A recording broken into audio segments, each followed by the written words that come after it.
ইমানটা বৃদ্ধি করে দেয়।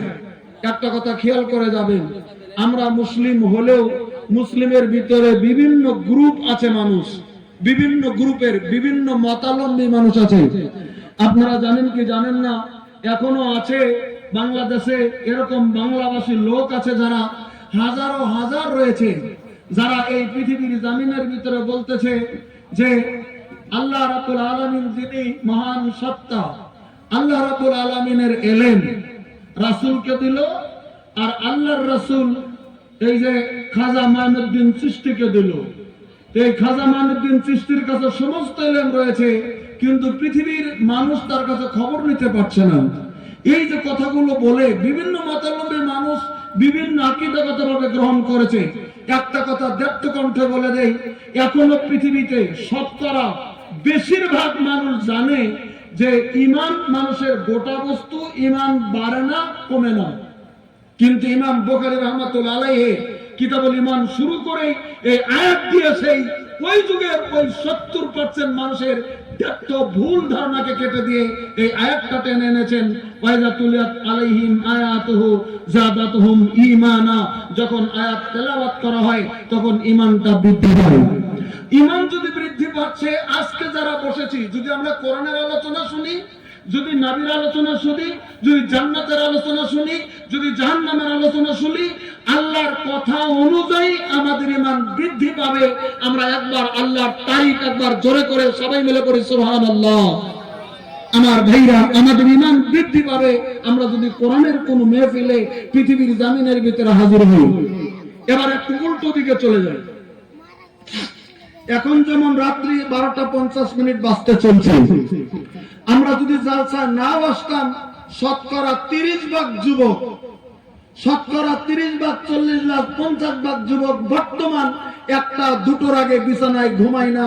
যেদিন থেকে ইউটিউব আর ফেসবুক চালু হয়েছে, আপনারা তদন্ত করে দেখুন, যুবকদের ভিতরে শতকরা 99%, আর মধ্য বয়সের ভিতরে শতকরা 50%, আর বৃদ্ধদের ভিতরে 12টা বাজায় মোটামুটি শতকরা 30%। আপনারা তথ্য নিয়ে দেখুন।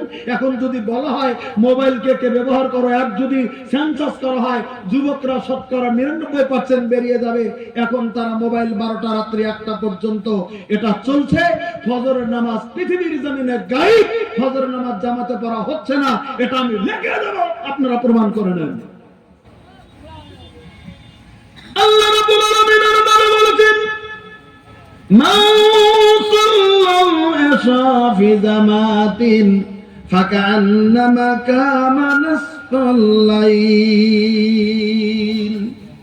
হাদিসের আমল গায়েব হয়ে গেল আমাদের কাছ থেকে।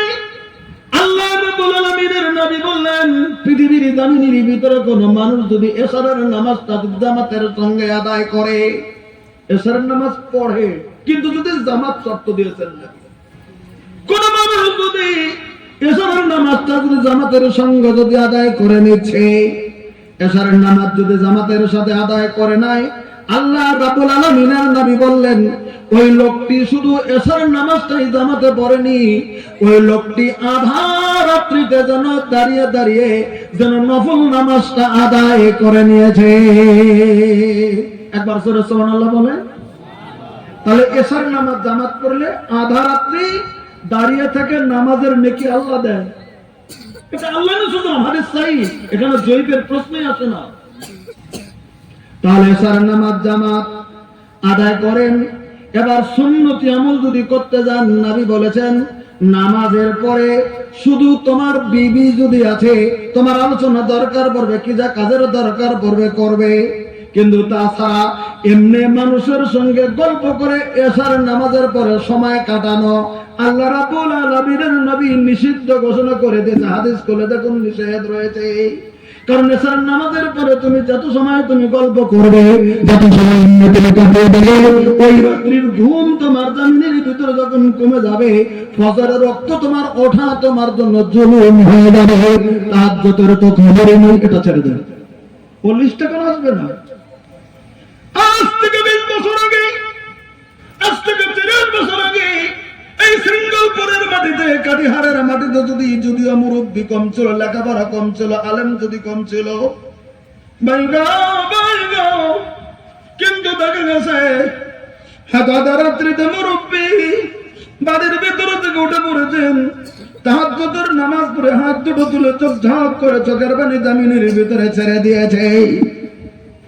মসজিদে নামাজ পড়েছেন মাগরিব, 2 রাকাত সুন্নাতে মুআক্কাদা পড়েছেন, তারপরে 2 রাকাত নফল পড়ে হাত তুলে চোখের পানি ঝরঝর করে জমিনের ভিতরে ছেড়ে দিয়েছে দেখা যেত।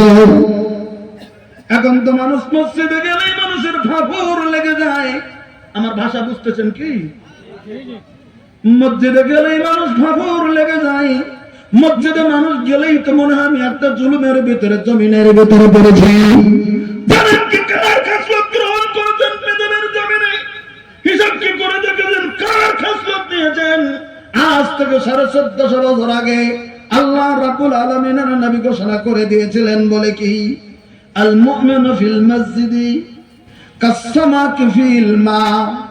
আল্লাহ রাব্বুল আলামিনের নবী বললেন, হাদিস সহিহ বর্ণনার ভিতরে আছে, একটা মুমিন মানুষ মসজিদের ভিতরে যদি ঢুকে যায়, মুমিনের খাসলত হচ্ছে মুমিন মানুষ যদি মসজিদের ভিতরে ঢুকে যায়, কাসসামাকি ফিল মা, একটা বিশাল পানির ভিতরে মাছ যেমন করে সুস্থ মাইন্ডের ভিতরে যেমন করে মাছটা থেকে যায়, কারণ বিশাল পানি আছে, মাছ চলছে গতানুগত ভাবে চলছে, আর কোনো চিন্তা নাই ভাবনা নাই। যেমন বিশাল পানির ভিতরে মাছের কোনো চিন্তা ভাবনা নাই, খুব আরাম ভাবে মাছ পানির ভিতরে রয়েছে। প্রকৃত মুমিন যদি মসজিদে ঢুকে যায়, পানিতে মাছের থাকার মতো করে ঠান্ডা মেজাজে মুমিন মানুষ মসজিদের ভিতরে থেকে যায়। একবার সুবহানাল্লাহ বলেন। মুমিনের চিহ্নটা দেখেন। পক্ষান্তরে দ্বিতীয় আউট কথাটা বললেন নবী, ওয়াল মুনাফিকু ফিল মসজিদ। কিন্তু যদি কোন মুমিন মানুষ মুসলমান কিন্তু মুমিন নয়, মুনাফিক, ওই লোকটা যদি মুনাফিক যদি হয়, লোকটার নাম যদি মুনাফিকের খাতার ভিতরে যদি লিস্টি হয়ে যায়, লোকটার ভিতরে যদি মুনাফিকের চল যদি আল্লাহর দরবারে লেখা পড়ে যায়, আল্লাহ রাব্বুল আলামিনের নবী বললেন, আল মুনাফিকু ফিল মসজিদে কাত-তাইরি ফিল কাফাস। আল্লাহ রাব্বুল আলামিনের নবী বললেন, মুনাফিক যদি মসজিদের ভিতরে ঢুকে যায়, উড়ন্ত একটা পাখি, আপনারা জানেন শিকারীর হাতে যদি ধরা পড়ে যায়, উড়ন্ত একটা পাখি, উড়ন্ত একটা ঘুঘু পাখি, উড়ন্ত একটা টিয়া পাখি, উড়ন্ত একটা এরকম শালিক যদি শিকারীর কাছে ধরা যদি কথা কেন বলছো? এমনি লাগিয়েছ কথা বলার জন্য তোমরা বসনে চুপ থাকো, আর নাহলে খুলে নাও, ডিস্টার্ব করিও না। উড়ন্ত একটা পাখি, আল্লাহ রাব্বুল আলামিনের নবী বললেন, উড়ন্ত একটা পাখি শিকারীর যদি জালের ভিতরে যদি ফেসে যায়, উড়ন্ত পাখিটা যদি কোনো শিকারীর খাঁচার ভিতরে পিঞ্জরার ভিতরে যদি বন্দী হয়ে গেল, ওই লক্ষ্য করে দেখেন ওই পাখিটা চাইবে আমি খাঁচার ভিতর থেকে কেমন করে বেরিয়ে যেতে পারি, ওই চাইবে কেমন করে সুরাগ দিয়ে বেরিয়ে যেতে পারি, ও চাইবে কেমন করে আমি মুক্তি পাই, মুক্তি পেলেই তোমার জীবনটা আমার শান্ত হয়ে যাবে, আমি যেমন বের হওয়ার চেষ্টা করে। আল্লাহ রাব্বুল আলামিনের নবী বললেন, মুনাফিক মসজিদে ঢুকলে উড়ন্ত পাখি শিকারের জালে আটকার মতো ফাফুরের ভিতরে মুনাফিক মসজিদে থাকবে। মসজিদে ঢুকলে ঠাকুর এখানে আমার জুলুম বেড়ে যেতে হয় বলতে নয়, কারণ জমার দিন সবাই যায়, আমি যদি না যাই খারাপ দেখা যায়, আমি একটা গ্রামের লোক, আমি যদি না যাই লোকে খারাপ ভাববে, এই মতো করে গেছে, কিন্তু আর গেলেই অবসর উঠে গেছে। সেদিন কয়েকদিন আগে মক্কা সৌদি আরবের হেরাম শরীফের ইমাম একটা বক্তব্য দিয়েছে, তার তরজমা উর্দুতে সেদিন করেছিল, দেখছিলাম একটা বর্ণনা দিচ্ছিলেন, কাবার ইমাম সেদিন একটা বক্তব্য দিচ্ছিলেন, তার তরজমা করা হলো, মানুষের কথা বলতে বলেছেন, মানুষ আজকে চিন্তাশীল ভাবে জমিনের ভিতরে তুমি কেমন করে চলো না, আল্লাহ রাব্বুল আলামিনের নাম নেওয়ার মতো তোমার বিধান তোমার জানা নেওয়া। উনি কথাটা বলেছেন, মানুষ মসজিদে ঢুকে যদি মানুষ উত্থান পাদান যদি তুমি করো, পৃথিবীর জমিনের ভিতরে একটা মশলা রয়েছে, আপনি যদি মসজিদের ভিতরে ঢুকেছেন, মসজিদে জামাতের নামাজ হবে, আপনি না জামাতের কাছে দাঁড়িয়ে গেলেন, ইমাম সাহেব একটু পাহাড়ি একটু পাকা ইমানদারের মতো সেজদা যাইয়া 3 বারের জায়গায় লম্বা করে হয়তো 4 বার 5 বার 10 বার পরে ফেলেছে, দোয়া তো বিভিন্ন রকমের রয়েছে। আমরা তো একটা মুখস্থ করেছি, সুবহানাল্লাহ সুবহানাল্লাহ সুবহান রাব্বিয়াল আযীম সুবহান রাব্বিয়াল আলা।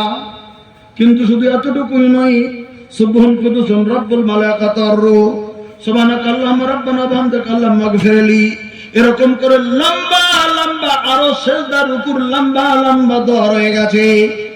আমরা যদি একটু 3 বারের জায়গায় 5 বার ইমাম সাহেব যদি পড়ে দেন, আপনাদের মুক্তাদি হয়ে যদি দাঁড়িয়ে যান, ইমাম আপনার গ্রামের এমন একজন ইমাম যার বাড়িতে থাকার মতো ঘর নাই, ঘরে দিয়ে চাল টিন ভাঙ্গা টুপ টুপ টুপ টুপ করে পানি পড়ে, বা টালির ঘর পানি পড়ে, আর আপনি গ্রামের বড় দেওয়ানি, আপনি গ্রামের বড় দেওয়ানি, এলাকার বড় দেওয়ানি, শুধু দেওয়ানি না, আপনি গ্রামের এমএলএ বা এমপি, শুধু এমএলএ এমপি না, আপনি একটা মুখ্যমন্ত্রী, শুধু মুখ্যমন্ত্রী না, আপনি একজন প্রধানমন্ত্রী।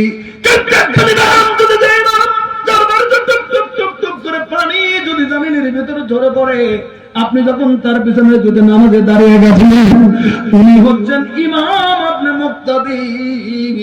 ইমাম যদি 5 বার থেকে 7 বার যদি সুবহানাল্লাহ আলা যদি পড়ে, সময় যদি একটু বেশি হয়ে যায়, আপনি যদি বলেন ইমাম সাহেব তুমি লম্বা করে কেন পড়লে, আল্লাহ রাব্বুল আলামিনের নবী বলেন এই বলে ধারণা করে যদি তুমি ইমামের আগে যদি তুমি মাথাটা উঠিয়ে দাও, তোমার আকৃতি আল্লাহ রাব্বুল আলামিন গাধার আকৃতি বানিয়ে দেবে।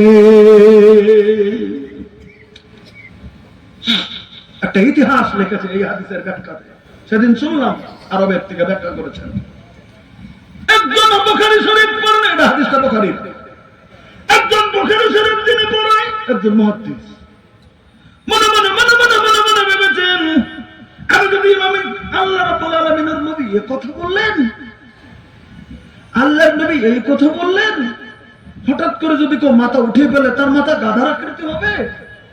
যিনি বুখারী শরীফ পড়ায় উনি নিজেই মুহাদ্দিস, মনে মনে ভেবেছেন সত্যি কি হবে, এই কথা ধারণা করে নিয়ে হঠাৎ করে তিনি ইমামের পিছনে 3 মাথা তুলে ফেলেছেন। আল্লাহ রাব্বুল আলামিন সঙ্গে সঙ্গে মুহাদ্দিসের মাথাটা গাধার আকৃতি বানিয়ে দিয়েছে। গাধার আকৃতি যখন হয়ে গেল, মানুষ পূর্ণ আছে কিন্তু মুখটা গাধার মতো। উনি মুখটা ঢেকে রুমের ভিতরে চলে গেলেন, কথা বলতে পারে, সব কিছু পারে, কিন্তু মুখটা গাধার মতো। ওই দিন থেকে ছাত্রদেরকে বুখারী শরীফ পড়ায়, চোখের পানি ঝরঝর করে জমিনের ভিতরে ছেড়ে দেয়, কিন্তু ছাত্রদের সম্মুখে কোনোদিন মুখটা জমিনের ভিতরে বের করে না। সব ছাত্ররা আন্দোলন শুরু করে দিল, কি হলো হুজুর, এতদিন থেকে আপনার চেহারাটা দেখি, আপনার চেহারা থেকে দেখে পড়াচ্ছেন, আজ থেকে কোন মুখ ঢেকে দিয়েছেন, আপনি এত সুন্দর বুখারী শরীফ পড়ানো, আর আপনি কোন মুখটা ঢাকে আমাদের কাছে পড়াচ্ছেন, কি অপরাধ করেছি? মুহাদ্দিস বলেছিলেন, বাবারে অপরাধ তোরা করিস নি রে, অপরাধ করেছি আমি জমিনের ভিতরে একজন বুখারী পড়ানেওয়ালা মুহাদ্দিস, অপরাধ আমি করেছি। কি অপরাধ করেছেন আপনি, কি অপরাধ করেছেন? ইতিহাস দেখুন বলেছেন, উনি তখন ছাত্রদেরকে বলে দিলেন, পরে আমার তোলাবা কেরাম তোমরা শুনে নাও, আমি যখন তোমাদের হাদিসটা পড়াচ্ছিলাম, ইমামের আগে যদি কেউ মাথা তুলে মুক্তি দিই জমিনের ভিতরে, তার চেহারাটা গাধার আকৃতি হবে। আমি পড়ছিলাম, আমার বিশ্বাস হয়নি, আমি তার পরীক্ষা করার জন্য সত্য করে আমি একটু মাথা তুলেছিলাম, আল্লাহ রাব্বুল আলামিন পৃথিবীতে আমার আকৃতি গাধার আকৃতি বানিয়ে দিয়েছে। কারণ উনি একজন মুহাদ্দিস, আল্লাহ দেখিয়ে দিয়েছেন পৃথিবীর জমিনে।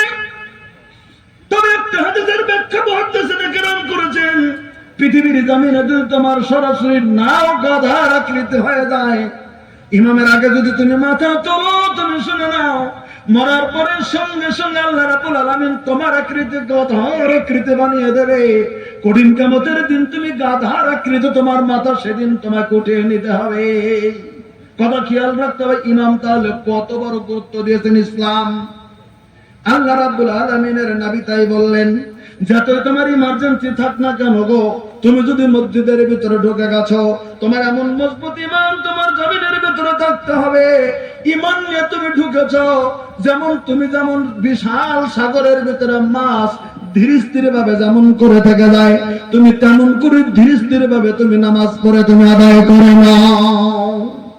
আমার ভাইরা, আমি মশলাটা বলার জন্য কথাটা নিয়ে আসার জন্য কথাটা বলছিলাম। এবার একটা কথা আমরা শুনে নেই, তাহলে আমরা যদি মুসলমান পৃথিবীর জমিনে আমাদের আচরণ, আমাদের ব্যবহার, আমাদের নড়াচড়া, ওই জন্য বলছিলাম রাত্রি যেই সমস্ত যুবক যারা কাটিয়ে দাও, যেই সমস্ত মুরব্বীরা কাটিয়ে দাও, আমরা যে সমস্ত মৌলবী সাহেবরা, আমরাও তো মোবাইল নিয়ে বর্তমান ব্যস্ত। তবে মোবাইলে যদি ব্যস্ত হয়ে যাই, আল্লাহ রাব্বুল আলামিনকে যদি ভুলে যাই, আল্লাহর নবীর দ্বীনকে যদি ভুলে যাই, এই মোবাইলটাই আমার জন্য জাহান্নামের ইন্ধন হয়ে যাবে। আজ থেকে 30 বছর আগে আসামের ভূমিতে একজন মাওলানা সাহেব, দেওবন্দি মাওলানা, ফতোয়া দিয়েছেন, যার যার বাড়িতে টিভির অ্যান্টেনা লাগানো আছে তার জান্নাতের আশা করে লাভ নাই। এটা 30 বছর আগের কথা বলছি। আপনাদের এই সিঙ্গাপুরের মাটিতে তো আমি আজ থেকে মোটামুটি ধরেন 18 বছর আগে জলসা করে গেছি। এখানে আমি মানোয়ার সাহেব, তখন দাড়ি পাকা ছিল না, কিছু ছিল না, ছাত্র ছিলাম, চলে এসেছিলাম ছাত্রের মতো। এখন তো জলসা করছে, দাড়ি টাড়ি পেকে গেল, এখন শারীরিক ভারী টারি হয়ে গেছে, আওয়াজ ভারী হয়ে গেছে। আসছি 30 বছর আগের কথা বলছি। মৌলভী সাহেব ফতোয়া দিয়েছেন, যে বাড়িতে টিভি আছে তেনা জান্নাতের আশা করে লাভ নাই।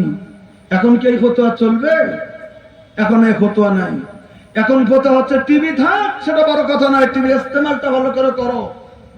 এখন যে মোবাইলের যে অবস্থা, ওই রকম করা মাওলানা সাহেবরা এখন ফতোয়া দিত যে মোবাইল যে বাড়িতে সে বাড়িতে দাওয়াত খাওয়া যাবে না। কারণ মোবাইলের ভিতরে যদি একটা ভালো কথা আসে, 3টা খারাপ কথা আসে। বলেন কথা ঠিক কিনা? আপনি যেখানে যান সেখানে ফেসবুক দেখতে যাবেন ভালো জিনিস, একবার চলে আসছেন একটা বাস একদম নাচছে, কতবার আপনি ফিরাবেন, কতবার আপনি চোখ ঘোরাবেন? আল্লাহ রাব্বুল আলামিন বলেছেন পবিত্র কোরআনে, কুল্লিল মুমিনিনা ইয়াগুয্যু বিন আবসারিহিম। আজকে এই শৃঙ্গলপুরের মাটিতে আজ থেকে 30 বছর আগের যে অবস্থা ছিল, বর্তমান উল্টা পুল্টা হয়ে গেছে। তখন যদি মেয়েরা জালসাতে আসছে, তখন নজর করে দেখা গেছে মেয়েরা একটু সাবধানতা অবলম্বন করে জালসা থেকে গেছে। আজকে তো রাস্তার যে অবস্থা হয়ে গেল, আমরা কেমন করে কঠিন কিয়ামতের দিন আল্লাহ রাব্বুল আলামিনের দরবারে কঠিন কিয়ামতের দিন কেমন করে বাঁচতে পারবো? কেমন করে আপনি বাঁচবেন? একটা হাদিস আপনারা শুনেছেন, বারবার করে শুনেছেন, দায়ুসুল জান্নাহ, দায়ুস কোনদিন জান্নাতে যাবে না। দায়ুস কারা? দায়ুস কি মহিলা না দায়ুস পুরুষ?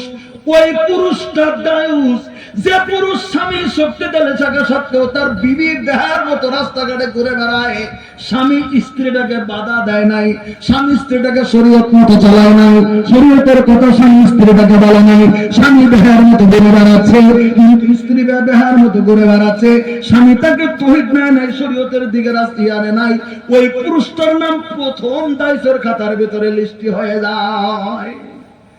একটা মশলা আমরা আমভাবে জানি যে মহিলারা দায়ুস, খালি মহিলারা দায়ুস না, পুরুষ প্রথম দায়ুস। আপনার স্ত্রীকে আপনাকে সাবধান করতে হবে, কারণ আপনার স্ত্রীর দায়িত্ব দিয়েছে আপনাকে চালানোর জন্য।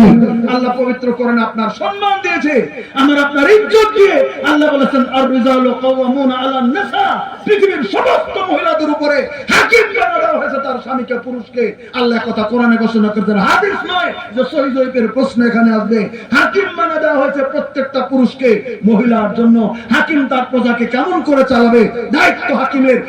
একটা কেমন করে তিনি প্রধানমন্ত্রী রাষ্ট্রপতি চালাবে, রাষ্ট্রপতির দায়িত্ব। আপনাকে আল্লাহ রাষ্ট্রপতি বানিয়েছেন, আপনার স্ত্রী আপনি কেমন করে চালাবেন, আপনাকে আল্লাহ ম্যাজিস্ট্রেট বানিয়ে দিয়েছেন। আপনার সব পাওয়ার দিয়েছে, আপনাকে তালাক দেওয়ার পাওয়ার দিয়েছে। তালাক দেওয়ার পর তো মেয়েকে দেয়নি, আপনাকে দিয়েছে তালাক দেওয়ার পর। কেন?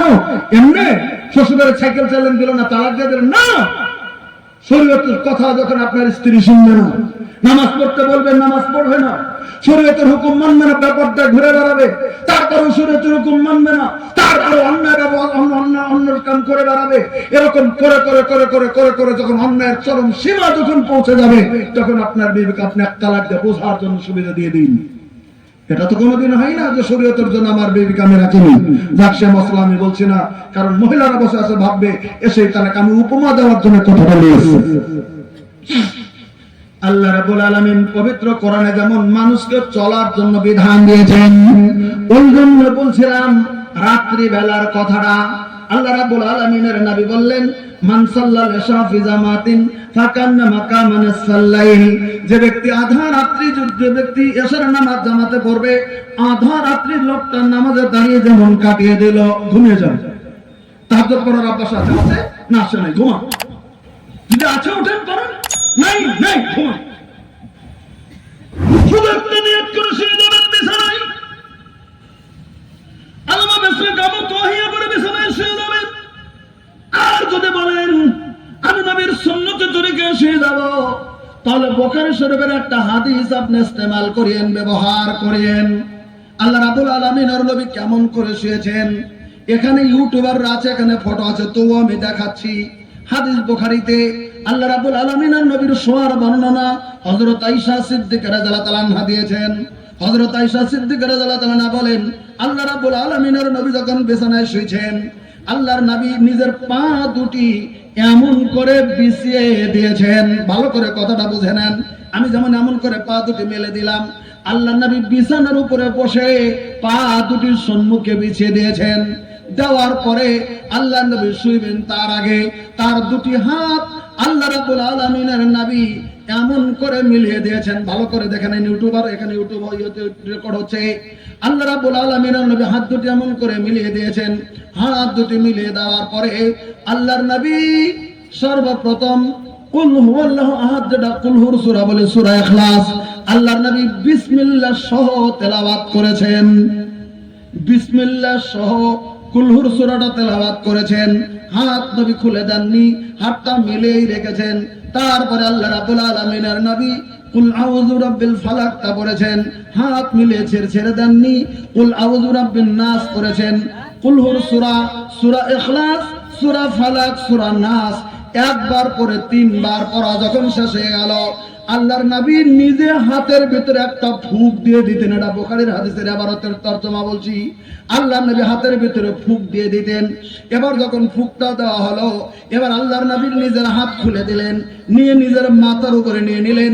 নিজের মাথার উপর থেকে এরকম করে নিয়ে আসছেন, এরকম মুখ সহ, একদম কবরদারি সহ নিজের হাতটা ফুঁক দিয়ে নিয়ে এসে যতটুকু পা পর্যন্ত যায়, এতটুকু নবী আল্লাহর নবী একবার মোসা করেছেন, আবার তিনবার করেছেন, আবার মোসা করেছেন, আবার তিনটা দা পড়েছেন, আবার তিনটা সূরা পড়েছেন, মোসা করেছেন। এরকম করে তিনবার পড়ার পরে শোয়ার দোয়াটা পরে আল্লাহ রাব্বুল আলামিনের নবীর ডাইন কাতে শুয়ে পড়েছেন। এটা ছিল বিশ্বনবী সাল্লাল্লাহু আলাইহি ওয়াসাল্লামের শোয়ার নিয়ম। আমি আজকের এই শৃঙ্খলপুরের মাটিতে যে কতটি লোক আছেন, আমি আপনাদেরকে বলে দিচ্ছি, এশার নামাজ যদি জামাতে পড়ার পরে আপনি বাড়িতে যাওয়ার পরে এরকম করে আপনি খালি একটা রাত, যেটা রাত জাগেন নাই, এমনি সারা রাত জাগছেন সেটা আলাদা, একটা রাত খালি আমি আপনাদেরকে পরীক্ষার জন্য দিলাম। এটা একটা রাত এশার নামাজ মসজিদে পড়ে যান আপনি। আর বিছানায় শোয়ার সময় এশার নামাজ পড়ার পরে যদি কোনো কাজ থাকে করলেন, নাহলে নাই, কিন্তু গল্প করে মোবাইল থেকে সময় কাটিয়ে দেবেন না। এশার নামাজ পড়ার পরে আপনি বিছানায় যাওয়ার আগে এই আমলটা, কারণ কুলুর সূরা, সূরা ফালাক, সূরা নাস সববারই মুখস্থ আছে, একটা বার করে পড়ে আপনি একদম মাথা থেকে এরকম করে মুছে দিয়ে আপনি ডান কাতে শুয়ে যান। তারপর উত্তর দিকে গেছেন না দক্ষিণ দিকে গেছেন, কোন দিকে গেছেন ঘুমের তারে সেটা আপনার দেখার নাই। প্রথম কারণ এরকম করে আপনি শুয়ে পড়ুন। শেষ রাত্রিতে ফজরের সময় যদি আপনি চেতন না পান, আমার ফোন নাম্বার আপনাদের কাছে আউট করা আছে 9864767892। আপনারা ফোন করে আপনি ভুল তথ্য দিয়েছেন। আপনার জন্য ফেরেশতা নিয়োজিত করবেন আল্লাহ রাব্বুল আলামিন। কাহিনী আমার বান্দা আমার নাম নিয়ে পেছনের ভিতরে শুয়েছে, মনে মনে মনে মনে মনে মনে নিয়াত করে যায়, আমি এশার নামাজ পড়ে শুইলাম, আমি রাত্রে যদি জাগরণ করতে নাও পারি গো, ফজরের নামাজটা আমি জামাতের সঙ্গে পড়ার চেষ্টা করব। আমি নিয়াত করে যদি শুয়ে যান, ফজরের আযান হয়ে গেছে, আপনার বিছানার আপনার জন্য তখন জুলুম মনে হবে। আমার ভাষা বুঝতেছেন? বুঝতেছেন? আপনার বিছানার আপনার জন্য তখন, আমার জন্য তখন জুলুম মনে হবে। কোরআনের আয়াত একটা বার তেলাওয়াত করেন।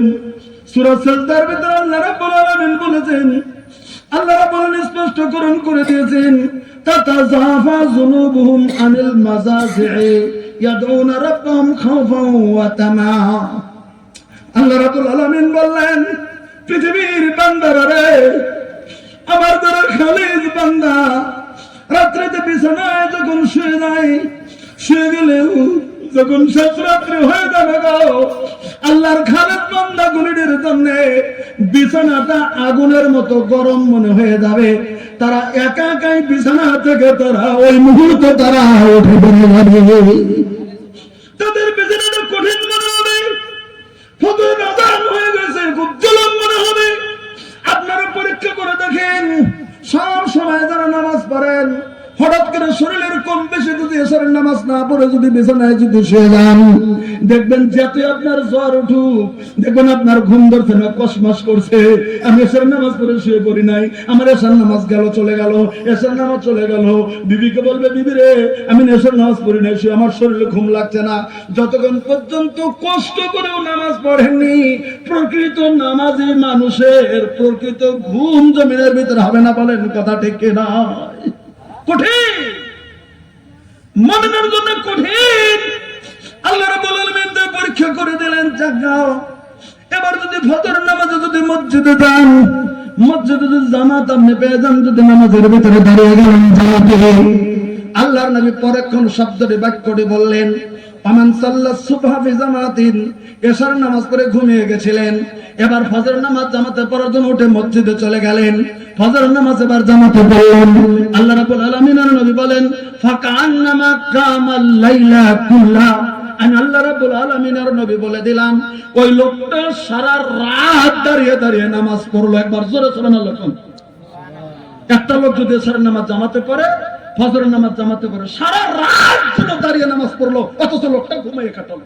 আল্লাহ তাআলা লিখে দিলেন আর আমল নামায়, সারা রাত তুমি নামাজ পড়েছো, সারা রাত তুমি নামাজে দাঁড়িয়েছিলে, ওর আমল নামায় লেখা হয়ে গেল এশার জামাত আর ফজরের নামাজ জামাতে পড়ছে।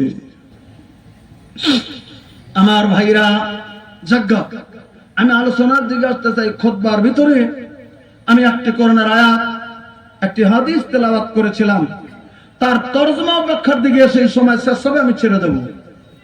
আপনারা সবাই মিলেমিশে বসে আছেন, আমি বুঝতে পারছি যে কিছু কিছু অন্তত বুঝছেন, নাহলে তো অন্তত থাকছেন না, থাকতেন না। তো যাজ্ঞা, আমি কোরআনের আয়াত করেছিলাম একটা, সূরাতুল বাকারা আয়াত নাম্বার 207, আপনারা মিলিয়ে নেবেন। এখানে একটা ঘটনা রয়েছে। তার আগে আমি একটা বুখারী শরীফ থেকে হাদিস পড়েছিলাম, হাদিসের কথাটা তরজমাটা শুনলেই আয়াতের সঙ্গে আপনাদেরকে আমি মিলিয়ে দিচ্ছি। আমরা পৃথিবীর জামিনের ভিতরে আজকে মুসলিম দাবি করেছি, বলেন তো কথা ঠিক কিনা? মুসলিম দাবি করছি কিনা? আমরা মুসলিম দাবি করছি। যদি একজনকে বলে তুই মুসলিম, তুই বেঈমান, রেগে যাবে ও, হ্যাঁ আমাকে তুমি বেঈমান বললাম, আমি কেমন করে বেঈমান হলাম, আমি কি অন্যায় করেছি, আমি কি করে বেঈমান হলো? আল্লাহ রাব্বুল আলামিনের নবী বললেন, সালাসুন মান কুন্না ফিহি ওয়াজাদা বিহিন্না হালাওয়াতাল ঈমান, হাদিস বুখারীর। আল্লাহ রাব্বুল আলামিনের নবী বললেন, একটা মুসলমান মুমিন মানুষের কাছে তিনটা আমল যদি থাকে, তিনটা সিফাত যদি থাকে, তিনটা গুণ যদি থাকে, তিনটা আলামত যদি থাকে, তাহলে ওই লোকটাই ঈমানের পূর্ণ স্বাদ পেয়েছে। স্বাদ, এই যে আমরা টেস্ট যেটাকে ইংরেজিতে বলি টেস্ট, স্বাদ। আমরা মাংস খাই স্বাদ লাগে, মাছ খাই স্বাদ লাগে, দুধ খুব ঘন করে জাল দিয়ে খেলে স্বাদ লাগে, এই যে স্বাদ। আল্লাহ রাব্বুল আলামিনের নবী বললেন, কোন মানুষের কাছে যদি তিনটা গুণ যখন হবে, তিনটা আলামত যখন পূর্ণ হবে, তিনটা আমল হবে, ওই লোকটা ঈমানের পূর্ণ স্বাদ পেয়েছে। প্রশ্ন যদি করেন কি কি আলামত, কি কি আমল? এক নম্বরে নবী বললেন, আইয়াকুনাল্লাহু ওয়া রাসূলুহু আহাব্বা ইলাইহি মিম্মা সাওয়াহুমা। প্রকৃত মুমিন যে ব্যক্তি পৃথিবীর জমিনে আল্লাহর একটা গুণ থেকে যাবে, গোটা পৃথিবী যদি লোকটাকে দেওয়া হয় আর আল্লাহর রাসূলের কথা যদি বলা হয়, গোটা পৃথিবীটা লোকটাকে ছেড়ে দিয়ে আল্লাহর রাসূলকে পৃথিবীর জমিনে প্রথম অধিকার দেবে। একবার জোরে সুবহানাল্লাহ বলেন। গোটা পৃথিবী ছেড়ে দিয়ে দেবে, ও বলে দেবে আমার পৃথিবী কিছুই লাগবে না, আমার পৃথিবীর কোনো কিছুর দরকার নাই, পৃথিবীর জমিনে আমার আল্লাহর রাসূলকে আমার খুবই জমিনের ভিতরে দরকার। আমি চাই না পৃথিবী গো, আমি চাই না পৃথিবীর ধন সম্পদ, আমি চাই না পৃথিবীর সুখ শান্তি, আমি চাই না পৃথিবীর আয়েশ আরাম, আমি চাই না পৃথিবীর কোনো কিছু, আমি চাই না পৃথিবীর কোনো জিনিস, আমি চাই পৃথিবীর জমিনের ভিতরে আমার আল্লাহ রাব্বুল আলামিন এবং আমার বিশ্ব নবীকে জমিনের ভিতরে আমি চাই। প্রকৃত মুমিন তার অন্তরের ভিতরে থাকবে, গোটা পৃথিবী ছেড়ে দিয়ে লোকটা আল্লাহ আল্লাহর রাসূলকে পৃথিবীর জমিনে গ্রহণ করবে। এক নাম্বার গুণ। এবার আমি আপনাদের কাছে তুলে ধরবো, এই পৃথিবীর জমিনে এই কথা পরীক্ষা করে দেখিয়ে দিয়েছেন কিছুগুলো লোক। এবার ইতিহাসটা শোনেন, ইতিহাস শুনতে শুনতে সময় শেষের দিকে আসবে। আমার ভাইরা, আল্লাহ রাব্বুল আলামিনের নবীর যারা সাহাবা কেরাম ছিলেন, ওই সাহাবীদের ভিতরে একজন সাহাবীর নাম ছিল হযরতে সুহাইব রুমি রাদিয়াল্লাহু তাআলা আনহু। নামটা শুনেছেন আপনারা? হযরতে সুহাইব রুমি রাদিয়াল্লাহু তাআলা আনহু। হযরতে সুহাইব, প্রশ্ন যদি করেন কত সাহাবী রয়ে গেছে, এই সাহাবীর ইতিহাসটা কেন ধরলেন, এমন আমি আপনাদের কাছে কথাটা ক্লিয়ার করে চলছি। হযরতে সুহাইব রুমি এমন একজন সাহাবী ছিলেন পৃথিবীর জমিনে, তিনি আমল দিয়ে পৃথিবীর জমিনের ভিতরে প্রমাণ করে দিয়ে গেছেন নবীকে তিনি কত ভালোবাসেন পৃথিবীর জমিনে। এবার ইতিহাসটা শুনে নেন। হযরতে সুহাইব অরিজিনাল আরবেরই মানুষ ছিল, তাও তাকে রুমি বলা হতো, রুমের মানুষ বলে বলা হতো। কারণটা বলে দিচ্ছি।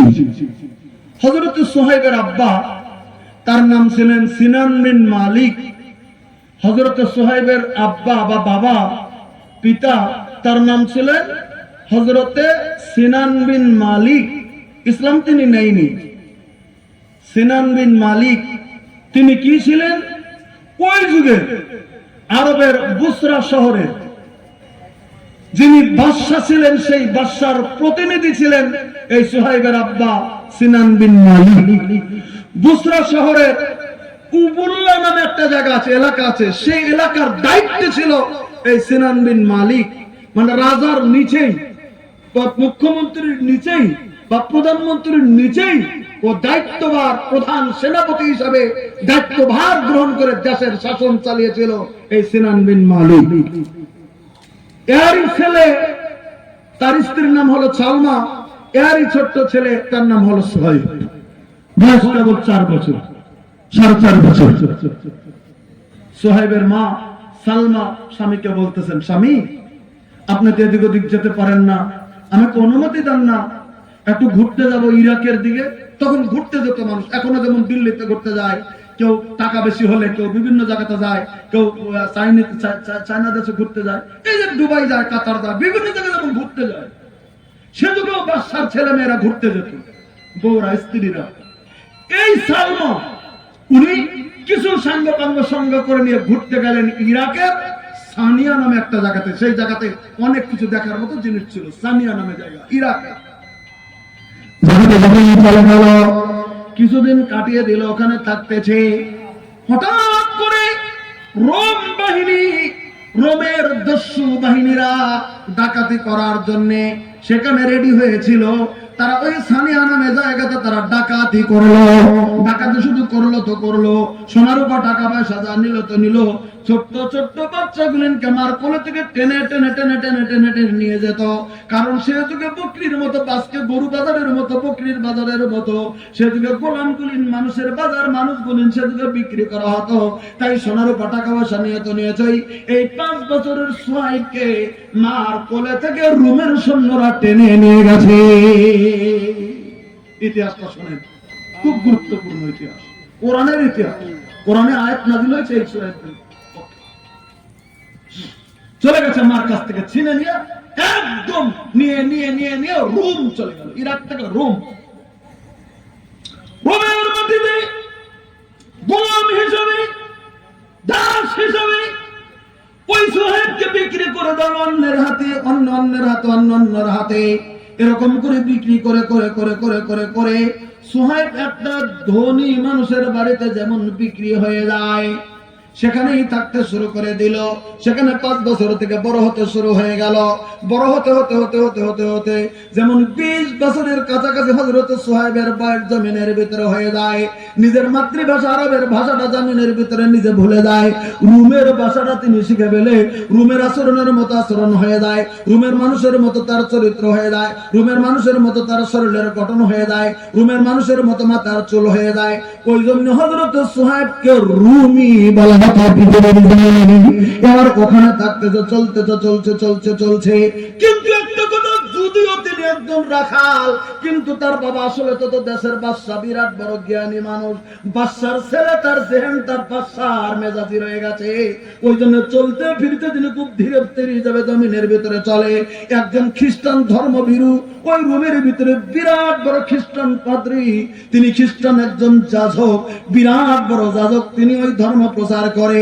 হঠাৎ করে একদিন থেকে ইনি ধর্ম প্রচার করে। ইনি রাখাল হলে কি হবে, ধর্মের প্রতি দিলের ভিতরে বিশ্বাস আছে, কারণ বাপদাদার দেশ তার আরবের ধর্মের খুব প্রচলন ছিল। তাই তিনি খ্রিস্টান যাজকের কাছে চলে যায়। হুজুর, আমাকে কিছু ধর্মীয় শিক্ষা দিন। তুমি কে? আমি সুহাইব। তোর বাড়ি কোথায়? বলে আমি রাখাল। থাকো কোথায়? অমুক মালিকের কাছে থাকি। আসল বাড়ি কোথায়? আসল বাড়ি আরব ছিল, বাবা আমার বাদশা ছিল।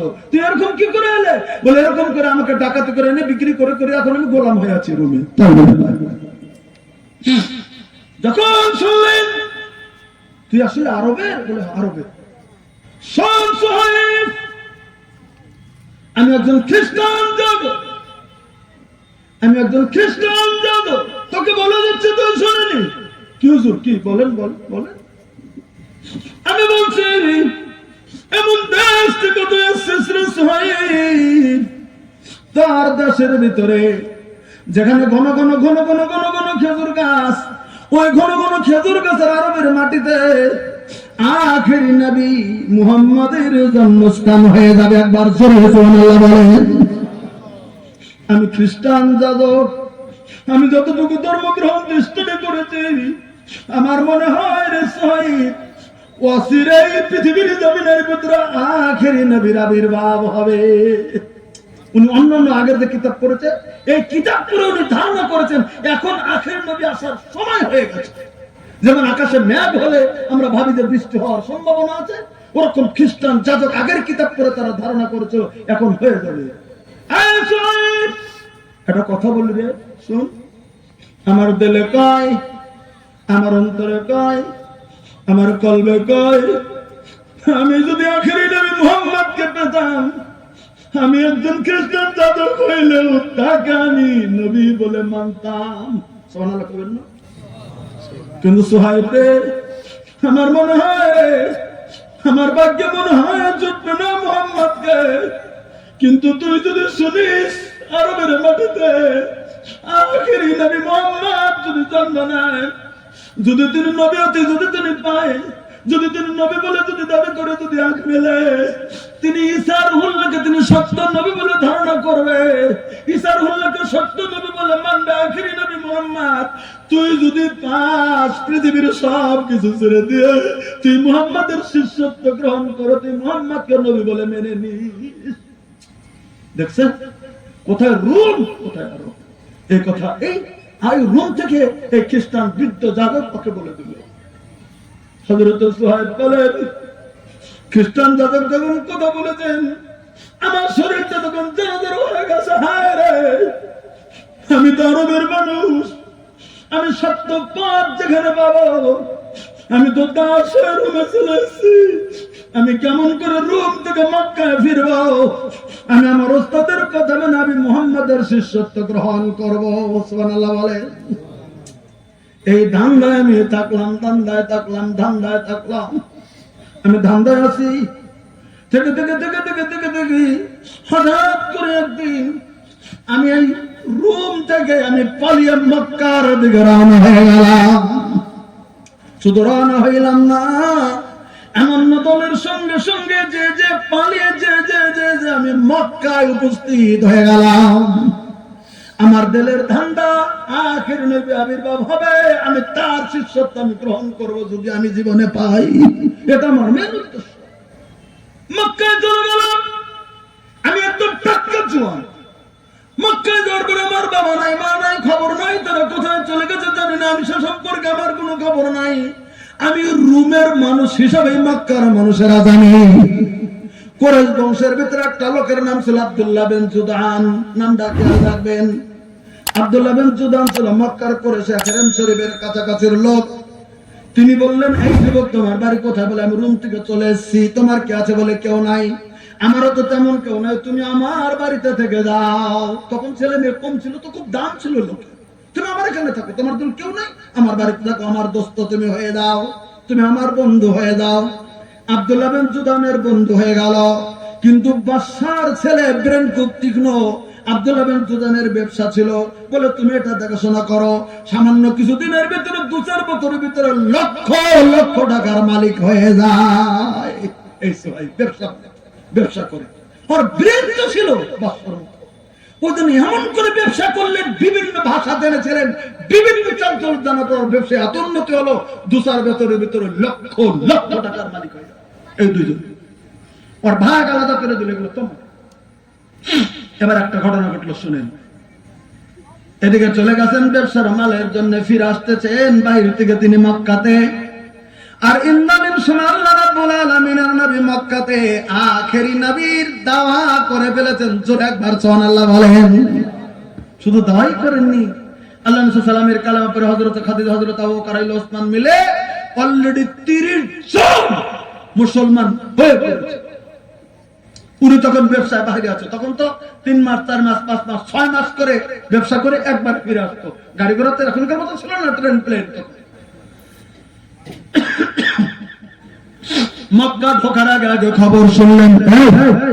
সোহাইব, খবর শুনেছো? কি খবর? শোনো নাই? বলে না, আব্দুল্লাহর ছেলে মুহাম্মদ আল-আমিন আসলে তিনি নবী দাবি করেছেন। তাই নাকি? বলে হ্যাঁ, নবী দাবি করেছেন। হ্যাঁ, নবী দাবি করেছেন। সঙ্গে সঙ্গে ওই যে হযরত সোহাইবের দিলের ভিতরে আল্লাহর নবীর সঙ্গে দেখা করার জন্য দিলটা, কলিজাটা যেমন এগিয়ে চলে যায়। একবার সুবহানাল্লাহ বলেন। দিলটা এগিয়ে গেল, আমি যাব। আমি আমার বাড়িতে যাওয়ার আগে আমি আগে মুহাম্মাদের কাছে যাব। আমার ওস্তাদ যা বলছিল চিন্নার কথা, এই লোকটার সঙ্গে মিলে কিনা আমি প্রমাণ করব। এই নিয়াতে তিনি চলে বাড়িতে ঢুকলেন না। এদিক ওদিক টাকা পয়সা পাঠিয়ে দিয়ে সন্ধ্যা হয়ে গেছে, সূর্য ডুবু ডুবু তিনি চলে গেলেন। বলে তিনি কোথায়? বলে দারুল আরকামে আছে। সন্ধ্যাবেলা আমার সূর্য ডুবে ডুবে ইন্দামিন শুনে গেলেন বিশ্বনবী সাল্লাল্লাহু আলাইহি ওয়াসাল্লাম যে রুমে আছে তার বাড়ির কাছে চলে গেলেন। যা নজর করে দেখে আর একটা যুবক বাড়ির কাছে দাঁড়িয়ে আছে। প্রশ্ন করবেন সেটা কে? সে হচ্ছে ইসলামের প্রথম শহীদ মহিলা হযরত সুমাইয়া রাদিয়াল্লাহু তাআলা আনহার ছেলে হযরত আম্মার রাদিয়াল্লাহু তাআলা। তিনিও তখন জওয়ান। হযরত আম্মার ওই বাড়ির কাছে দাঁড়িয়ে আছে। যা দেখ আম্মা, আম্মার সন্ধ্যাবেলা এখানে তুই কি করিস? আমি কিছু করি না, আমি এমনি ঘুরছি। মানে বলে না যে আমি আল্লাহ নবী সাল্লাল্লাহু আলাইহি ওয়াসাল্লামের কাছে একটু যাওয়ার জন্য এসেছি, আমি এমনি এসেছি। না, বল তুই কেন এসেছিস? তুই এখানে কেন এসেছিস বল। বলে তুমি কেন এসছো বলো। এই তো দুজন শুরু হয়ে গেল কথোপকথন। তুমি কেন এসছো? বলে মুহাম্মদ বলে নতুন করে নবী দাবি করেছে, আমি তার কাছে যাওয়ার জন্য এসেছি। তখন হযরত আম্মার বলেন, আমিও তো সেই নিয়তে এসে আছি, আমি নবীর কাছে দেখা করতে যাব। আমার মা বাবা অলরেডি মুসলিম হয়ে গেছে, আমি তার কাছে দেখা করতে যাব। তাই বলে তাহলে দুজন একসঙ্গে যায়। তখন হযরতে সুহাইব রুমি রাদিয়াল্লাহু তাআলা আনহু আর হযরত আম্মার এই দুইজন একসঙ্গে বিশ্বনবীর রুমে ঢুকলেন। জোরে একবার সুবহানাল্লাহ বলেন। যখন বিশ্বনবী সাল্লাল্লাহু আলাইহি ওয়াসাল্লামের কাছে গেলেন, আল্লাহ নবী সাল্লাল্লাহু আলাইহি ওয়াসাল্লামের সম্মুখে হযরত সুহাইব, আল্লাহ নবী সাল্লাল্লাহু আলাইহি ওয়াসাল্লাম বললেন, সুহাইব। সে আগে বলতে চেনে, সুহাইবকে চিনে। সুহাইব, তুমি বলো তো রুমের মাটিতে খ্রিস্টান যাজকে তোমাকে কি বলেছিল? দেখছেন ঘটনাটা? দেখলেন? রুমের খ্রিস্টান যাজক তোমাকে কোন কথা বলেছিল রে সুহাইব? এই কথা বিশ্বনবী যখন জিজ্ঞাসা করে ফেললেন, না হযরত সুহাইব আর কি পরীক্ষা করবে বিশ্বনবীকে? আর কোন পরীক্ষা করবে বিশ্বনবীকে? আর কোন কোন জিজ্ঞাসা করবে বিশ্বের নবীকে ডাইরেক্ট বলে বললে হুজুর গাও আর কোন প্রশ্ন করতে চাই না, আমাকে আপনি কালেমা পড়ে মুসলমান বানিয়ে দিন। তার আগে 30 জন মানুষ মুসলমান হয়েছে। 31 নম্বর সিরিয়ালে হযরত সুহাইব রুমি আর হযরত আম্মার বিন ইয়াসির রাদিয়াল্লাহু তাআলা আনহু এই দুইজন একই সঙ্গে 31 নম্বর সিরিয়ালে দুইজন কালেমা পড়ে মুসলমান হয়ে যায় আল্লাহ রাব্বুল আলামিনের নবীজির কাছে। এবার আসুন ইতিহাসটা, মুসলমান হয়ে গেল, অন্য সব সাহাবীর ইতিহাস থেকে দেখা।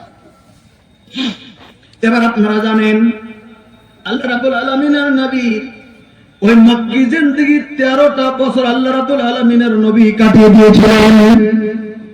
মক্কাতে নবী কালিমার দাওয়াত সহ 13 বছর কাটিয়েছিলেন মক্কাতে।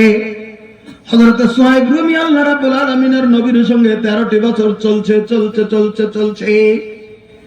তিনি মনে মনে শুনেছিলেন আল্লাহ রাব্বুল আলামিনের নবীর কথা শুনেছিলেন। আল্লাহর নবী মক্কা থেকে হিজরত করে একজন মদিনাতুল মুনাওয়ারাতে আল্লাহর নবী চলে যাবেন, এর কথা তো সুহাইব জেনেছিলেন। সুহাইব মনে ভাবছিলেন আল্লাহ রাব্বুল আলামিনের নবী যদি চলে যায়, আমি সুহাইব মক্কায় কেন থাকবো? আমি তো নবীর জন্য রূপ থেকে পালিয়ে এসেছি, আর সেই নবী মদিনায় চলে যাবে আর আমি থাকবো না। আমি আল্লাহর নবীর সঙ্গে হিজরত করে আমি মদিনাতুল মুনাওয়ারাতে যাব মনে ধারণা করে আছি।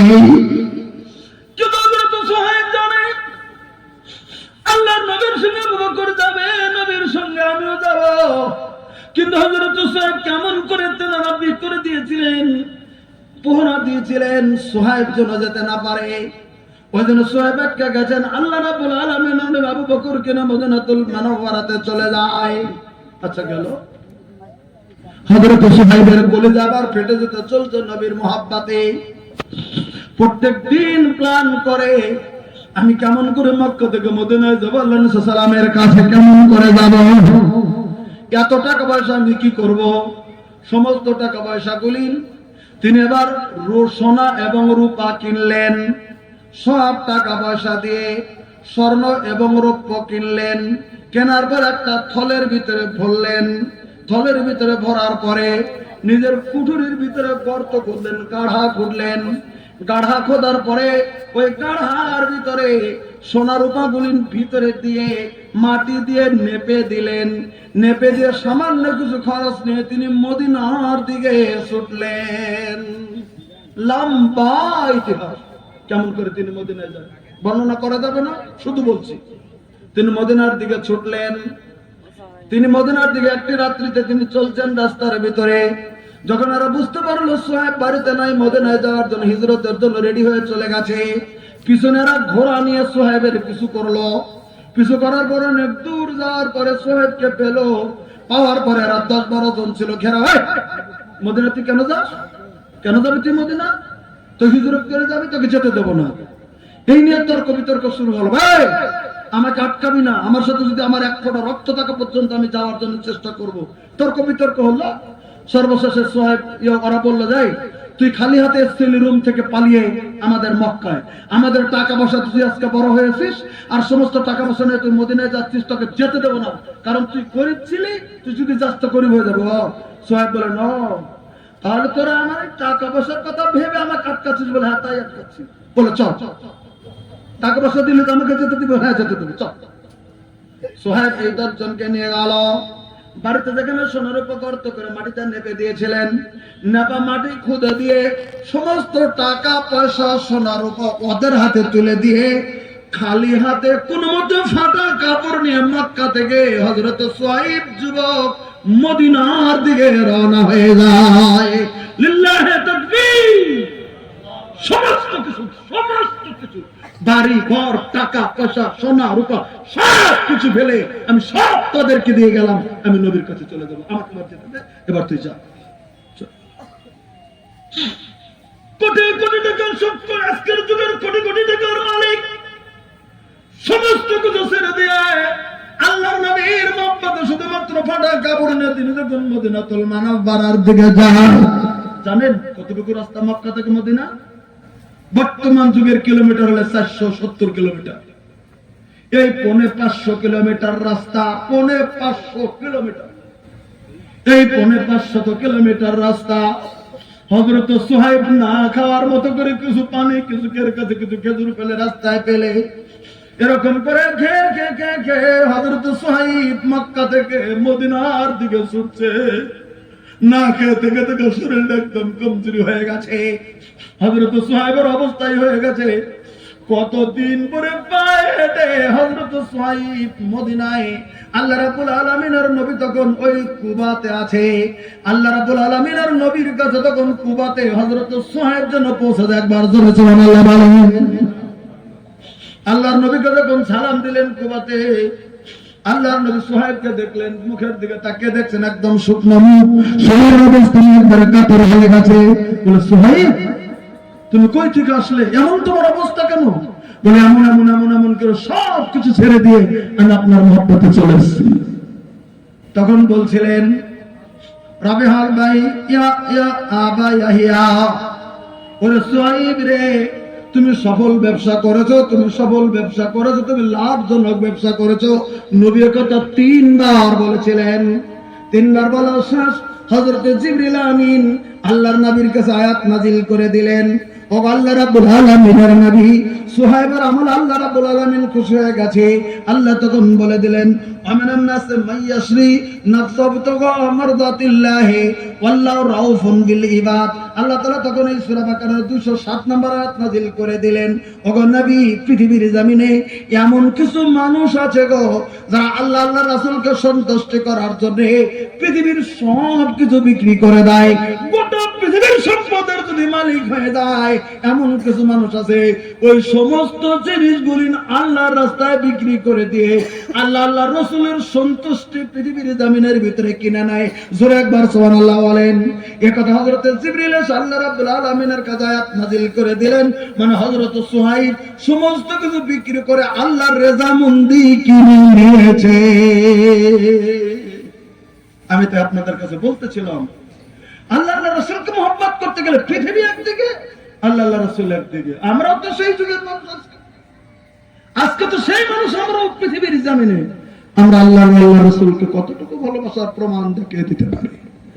আমরা আল্লাহর রাসূল আল্লাহর আমল কতটুকু পৃথিবীর জমিনে আমরা করতে পারি? আমরা কতটুকু হয়েছে পৃথিবীর জমিনে? যাক, আমি বাংলা ভাষায় আপনাদের কাছে কিছু আলোচনা করছিলাম।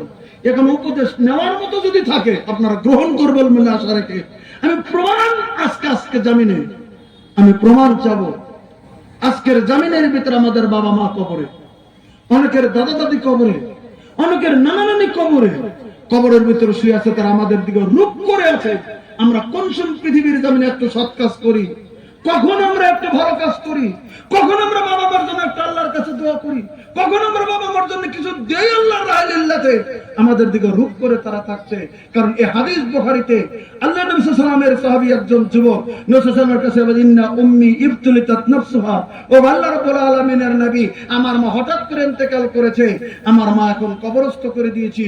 আমার মা, আমি জানি, ওয়া আযুন্নুহা লাউ তাকাল্লামাত লা তাসাদ্দাকাত, আমার মা যদি কথা বলতে পারতেন, হঠাৎ করে মা ইন্তেকাল করেছে, আমার মা যদি কথা বলতে পারতেন তাহলে মা দান খয়রাত করতেন, কিন্তু হঠাৎ করে যে মারা গেল, করে দিতে পারেনি। আমি আপনার কাছে একটা মাসলা জানতে চাই। বলে কি? ফাহাল্লাহ আজরুন ইন তাসাদ্দাকতু আনহা, আমি যদি মার নামে পৃথিবীর জমিনে যদি কিছু আল্লাহর রাস্তায় খরচ করি, আমি যদি মার নামে যদি কিছু আল্লাহর রাস্তায় সাদকা করি, আমি মার নামে যদি ডাইরেক্ট আল্লাহর রাস্তায় কিছু দান করি, আমার মা কি কবরের নেকিটা পাবে? এটা বুখারীর হাদিস। প্রশ্ন করলেন সাহাবী, ফাহাল্লাহ আজরুন আফা তাসাদ্দাকতু আনহা, আমি যদি মার নামে দেই, মা কি কিছু পাবে? আল্লাহ রাসূল সাল্লাল্লাহু আলাইহি ওয়াসাল্লাম বললেন, জবাব দিল, ফাকালা নাম, হ্যাঁ, তুমি ছেলে হয়ে তুমি তোমার মার নামে যদি দাও তাহলে ডাইরেক্ট আল্লাহ তাআলা তোমার মার নামে নেকিটা তোমার মার কাছে পৌঁছে দেবেন। একবার জোরে সুবহানাল্লাহ বলেন।